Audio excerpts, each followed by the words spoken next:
प्यारे भाई बहनों, आज के वीडियो के आरंभ में मैं बहन श्रद्धा जी को बहुत बहुत धन्यवाद करता हूं इस कमेंट को करने के लिए। कितना सच और कितना महत्वपूर्ण यह कमेंट है।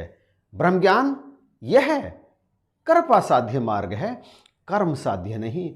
बिल्कुल सच बात। यदि इनकी कृपा हो तो ये ब्रह्म ज्ञान मिलता है, यदि ये कृपा करते हैं तो फिर इनके दर्शन करने को मिलते हैं, और यदि ये कृपा करते हैं तो फिर इनके चरण छूने, इनके चरणों में ये मत्था रखने का सौभाग्य प्राप्त होता है, केवल और केवल इनकी कृपा के कारण। हमारे कर्म हमें सतगुरु की कृपा का पात्र नहीं बनाते।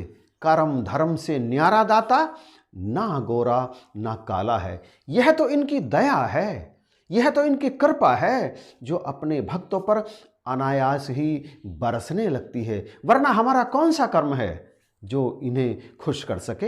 ये तो केवल और केवल प्रेम के भूखे हैं, कर्म के भूखे नहीं हैं, प्रेम के। भक्त के अंदर जब प्रेम अपने सतगुरु के लिए निकलता है तो सतगुरु का प्रेम भी अपने भक्त पर सदा बरसता है।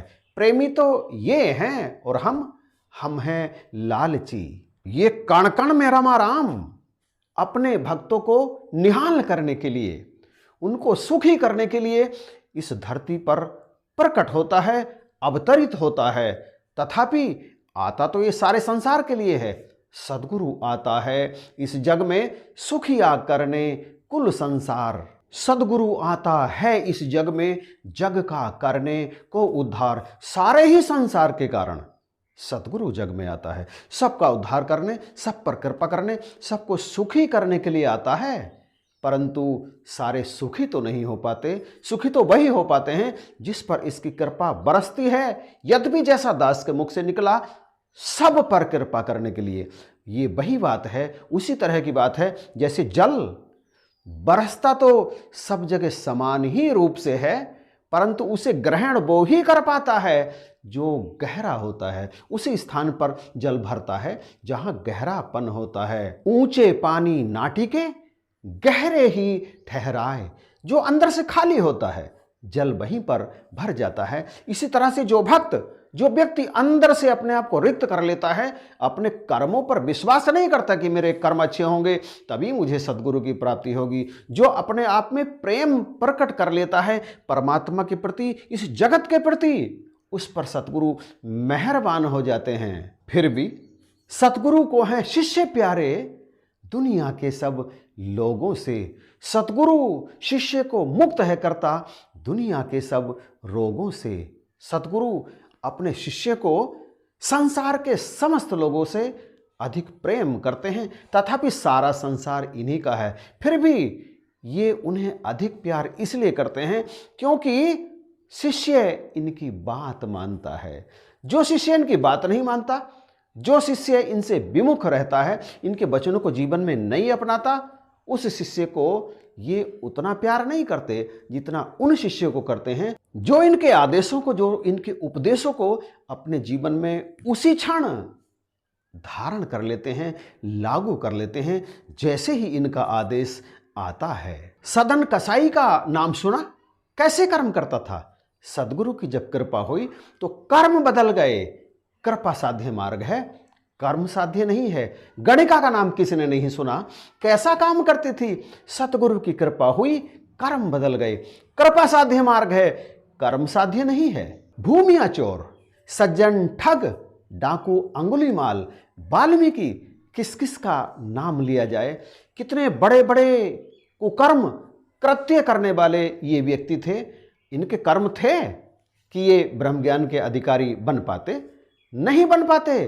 परंतु जब गुरु ने कृपा की तो सारे के सारे ब्रह्मज्ञानी हो गए और ब्रह्मज्ञानी महात्मा कहलाए। ये महात्मा बन गए।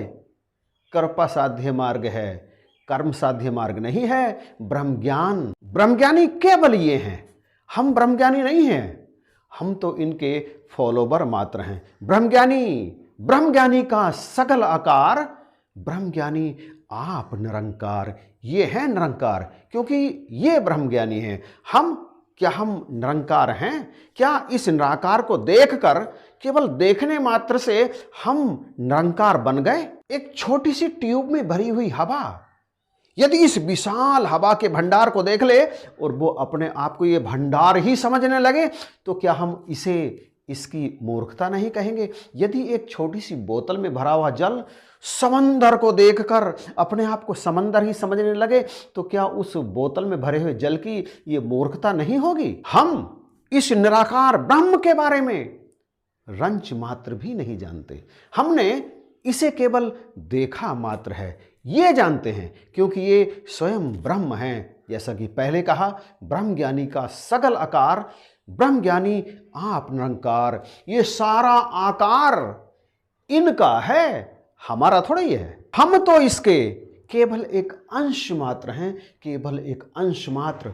ईश्वर अंश, जीव अविनाशी। हम इसके केवल एक अंश मात्र हैं। ये ब्रह्म तो अपने आप में स्वतंत्र सत्ता है। ये है ब्रह्म, रोशनी के सूर्य, प्रकाश के एकमात्र स्रोत। ये एक आभास मात्र उदाहरण दिया जा रहा है, वास्तविकता का इनसे कोई लेना देना नहीं है। सूर्य की और ब्रह्म की तुलना कभी भी की नहीं जा सकती, केवल आभास मात्र की। ये प्रकाश के स्रोत हैं और हम टिमटिमाते हुए दीपक जो कभी जलते हैं और कभी बुझ जाते हैं, कभी कहीं और जाकर जलते हैं और कभी बुझ जाते हैं, परंतु ये सदा प्रकाशमान रहते हैं क्योंकि ये हैं ब्रह्म। हमें सदा इनके वचनों को अपने जीवन में धारण करके इनकी कृपा का पात्र बने रखने की कोशिश करते रहना चाहिए। कहीं ऐसा ना हो कि इनकी कृपा तो बरसती रहे और हम अपनी ही तैयारी में, अपने ही काम में उलझ कर इनकी कृपा से वंचित रह जाएं। एक ऐसा ही छोटा सा उदाहरण, बिल्कुल सत्य घटना सदगुरु बाबा हरदेव सिंह जी महाराज के समय की, दास आपके चरणों में रखना चाहेगा। जसपुर जोन नंबर 57, इसके नज़दीक दो छोटे छोटे गांव हैं, मस्तल्लीपुर और देवीपुरा। देवीपुरा में रहते हैं रिटायर्ड दरोगा तेजपाल सिंह जी और मस्तल्लीपुर में क्षेत्र संचालक गुरदयाल जी। बाबा जी जब जसपुर में पधारे, बहुत पुरानी बात है, तो प्रोग्राम बना कि गुरदयाल सिंह जी के निवास स्थान पर चरण डाले जाएं। तभी भाई साहब जोनल इंचार्ज जी से तेजपाल जी ने विनती की कि मेरे घर भी यदि चरण पड़ जाएं तो बहुत बड़ी कृपा होगी, और प्रोग्राम बन गया। प्यारे भाइयों बहनों, दरोगा जी के घर पर बाबा जी के स्वागत की तमाम तैयारियां होने लगी। दौड़ दौड़ कर महात्मा तैयारियां करने लगे और उनकी पत्नी भी तैयारियों में सहयोग कर रही थी। जब सारी तैयारियां पूर्ण हो गई तो दरोगा जी की पत्नी एक कमरे में जाकर वस्त्र चेंज करने लगी और अपने आप को तैयार करने लगी। इस बीच किसी ने उस कमरे का दरवाजा बंद करके बाहर से कुंडा लगा दिया। बाबा जी घर पर पधारे, सारे परिवार ने चरणों में मत्था रखकर नमस्कार की, आसपास वालों ने भी नमस्कार की। पत्नी वस्त्र बदलती ही रह गई। बाबा जी आए, सारे काम निपटे और चले गए। घर पर आए बाबा जी के दर्शन करने का वो सुअवसर दरोगा जी की पत्नी को ना मिल सका।